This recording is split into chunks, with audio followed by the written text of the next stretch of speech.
ngene iki lho wong lanang iki. Dintenteni ra ono kabare. Engko kadung dicomek kancane jarene wong wedok padha wae. Wah, Pak Trahyo. Sapi tenan.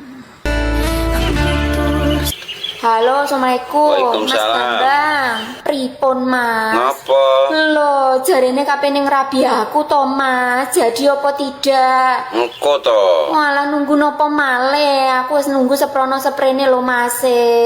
Ijeng golek duit dhisik lho, Dek.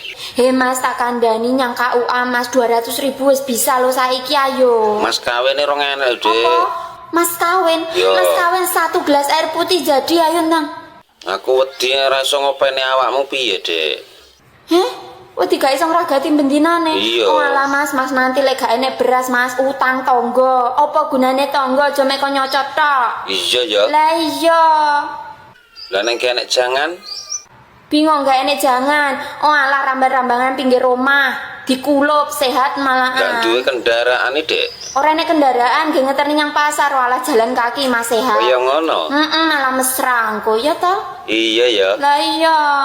Ya wis ndang ayo engko bengi ndang rene ya, tinteni bapak ibu. Iya sayangku. Wis aku pokoknya I love you full harus sampean. Iya padha. Iya, kita mulai dari nol toh bersama toh. Heeh. Tapi engko nek wis berjaya ya aja ninggalno aku. Ora. Ninggalno aku wo, tak sunat ngepok ora manukan kowe. Kok ngono? Ora Mas. Yo. Tanteni yo Mas yo. Iya sayang. I love you Mas Bambang. Love you too. Mwah. Mwah.